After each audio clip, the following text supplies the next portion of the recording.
Vamos falar então agora do primeiro tema do dia, chamar a Larissa Quaresma, que já está aqui ao meu lado, para a gente comentar sobre essa redução da participação da Cosan na Vale. Mas primeiramente aqui, obrigada pela participação, Lari. Eu que agradeço, sempre um prazer estar aqui, Paulinha. Vamos lá então, Lari, começando essa segunda-feira com notícia, na verdade notícias já meio que da semana passada, porque essa redução de capital se refere à semana passada, A Cosan vendeu mais de 33 milhões de ações, reduzindo a participação na Vale de quase 5% para mais pertinho ali de 4%. Conta um pouquinho mais dessa decisão da Cosan de diminuir a participação, a que se deve a isso, por que está reduzindo? Porque não é a primeira vez que a Cosan reduz a participação na Vale, Bom, primeiro, não é, na verdade é a primeira vez que ela reduz a participação, mas não é a primeira vez que ela simplifica a participação dela na Vale. Perfeito. Então, o que a Cosan vinha fazendo,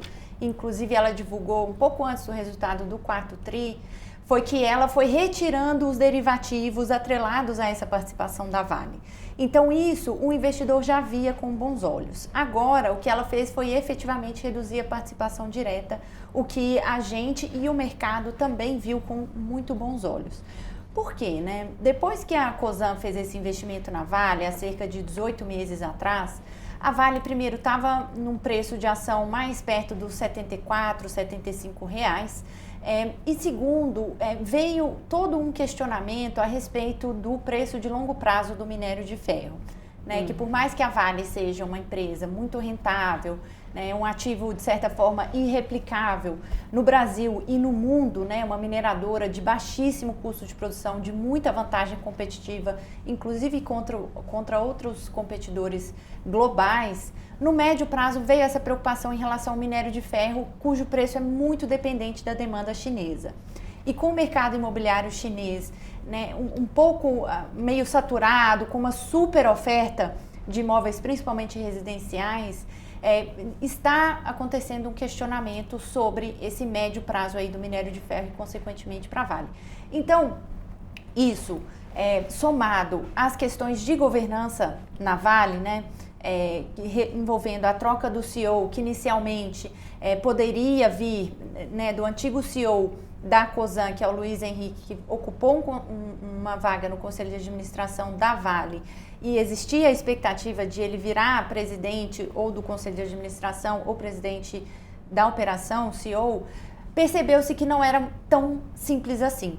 Então, eu diria, especulando aqui, mas eu acredito que a convicção da Cosan nesse investimento diminuiu um pouco.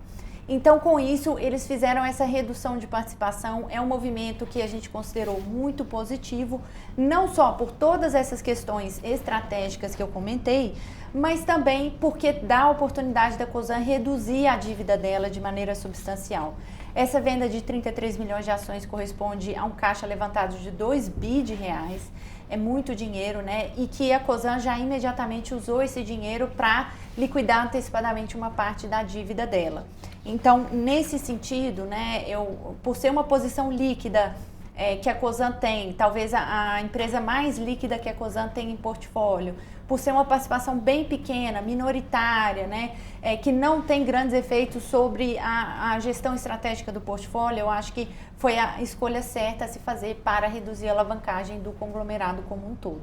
Tá legal, Lari. Você chegou a comentar um pouquinho dessa questão da Vale, da mudança do CEO, que acabou ali, o Bartolomeu, o mandato acabou sendo estendido até o final do ano, mas tinha-se ali o Luiz Henrique Guimarães sendo cotado para ser o novo CEO da Vale.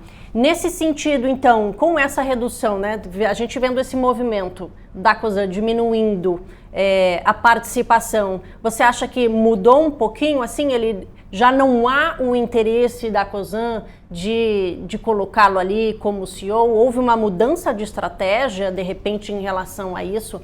Pensando mais, que, como eu falei, o Bartolomeu fica até o final do ano, mas também aí vai ter que ser decidido, até lá vai ter que ter um novo CEO, para a Vale ter a partir do ano que vem, Perfeito. Claro que a gente está especulando sobre isso, porque a companhia não se manifestou especificamente sobre a eleição do Luiz Henrique. Então, eu acho que tem alguns pontos a se considerar. Primeiro, com essa venda, a Cosan diminui o poder de voto dela, que antes era, como você colocou, quase 5%, 4,9% para 4,1%. Então, ela tem menos poder de voto agora, né? Uma segunda coisa é que a gente está vendo toda uma movimentação de questões regulatórias em cima da Vale. Então, assim, a perspectiva de multas relacionadas aos desastres ambientais. Agora se fala em multas maiores, talvez um pouco mais de dificuldade em renovar concessões de exploração do minério, né? Então, eu acho que tudo isso faz parte, essa é a minha leitura, né, de uma pressão política, né, para se institucionalizar talvez uma parte do governo ali dentro da Vale. Isso tudo, de novo, são especulações, né? Não li isso em nenhum lugar, mas eu acho que é razoável supor isso, né? E aí uma terceira coisa, em todas as nossas conversas com a Cosan, o que a companhia fala é que a tese de investimentos deles na Vale não depende do Luiz Henrique ocupar um cargo de CEO, né? Então, dito tudo isso, a resposta que eu te daria é sim, né? Eu acho que eles estão menos engajados na eleição do Luiz Henrique como CEO ou chairman ou seja o que for. Perfeito. E você chegou a comentar, né, que essa venda das ações acabou indo para diminuir a dívida da Cosan. Então está descartado, porque quando a gente pensa, chegou o dinheiro, a minha pergunta aqui seria, será que pode ser distribuído na forma de dividendos para os acionistas? Mas me parece que não, é isso mesmo, foi utilizada para reduzir a dívida da empresa, né? Perfeito, assim, de forma direta sim, foi usado para isso, né, imediatamente. Agora, indiretamente, isso pode favorecer a distribuição de dividendos. Porque quando você tem um balanço muito alavancado, né, boa parte do caixa gerado ali vai para você pagar a sua despesa financeira. Quando você libera este valor, sobra mais caixa no final do ano para distribuir aos acionistas. Então, de forma indireta, né, daqui a alguns trimestres, pode ser que isso se reflita em mais dividendos para o acionista da Cosan. Agora, esse é um movimento gradual, entendeu? Ele acontece aí ao longo do tempo, né? E se soma aos esforços de simplificação dessa participação da Cosan na Vale, né? Quanto mais simples, quanto mais direta e menos estruturas de derivativos atreladas a essa participação, mais esse fluxo de caixa que vem inclusive da Vale, né, se torna disponível para os acionistas da Cosan. Perfeito, Lara. E para a gente ir finalizando aqui sua participação, claro, tendo tudo isso, né, como base, como é que fica a sua recomendação, já vendo que as ações vêm caindo, na verdade foram penalizadas nesse comecinho de ano, caindo aí cerca de 20% as ações de Cosan, segue como compra, qual a sua análise sobre a ação da Cosan? Bom, assim, esse ano, de fato, Cosan se juntou ao rol das empresas de qualidade que tiveram um sell-off grande nesse ano, né? Assim como foi Localiza, Equatorial, todas as ações de excelente qualidade que caíram de 15% a 20% nesse comecinho de ano, né? E muitas vezes de forma injusta. No caso da Cosan, o que eu acho que está acontecendo? Primeiro, um fator é a defasagem do preço da gasolina no mercado doméstico em relação ao mercado internacional. Quando a gente vai comparar o preço doméstico com o que seria ditado pela paridade internacional, o preço da gasolina no Brasil está 20% abaixo. Por que isso é ruim para a Cosan? Porque a Cosan produz o etanol a partir da cana-de-açúcar. Quanto mais caro o etanol está relativamente à gasolina, menos competitividade ele tem para o consumidor que está abastecendo o carro. Então, como a gasolina está defasada, a Cosan fica sem espaço para reajustar o etanol nesse mercado interno, né?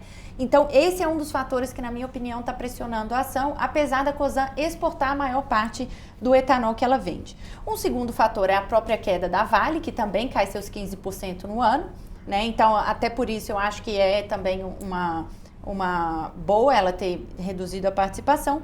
E por último, o juro nos Estados Unidos, né? A taxa do título do Tesouro Americano de 10 anos saiu de 3,9% para 4,6% hoje, ao ano, né? Esse aumento de 70 basis points aí em pouco mais de 3 meses é uma coisa brutal. Inclusive porque a Cosan é muito alavancada e parte dessa dívida está atrelada aos juros americanos. É dívida emitida lá fora. Então, acho que isso que vem pressionando. Apesar disso, né? Ou talvez ainda mais por causa disso. Hoje a ação está entre 14 e 15 reais, o que implica um desconto de holding, né? Quando você soma todo o valor de todos os ativos da Cosan, incluindo o Vale, né? E você compara isso com o preço de Cosan, você vê um desconto no preço de Cosan em relação à soma dos ativos de 30%. Então a gente considera esse preço muito atrativo.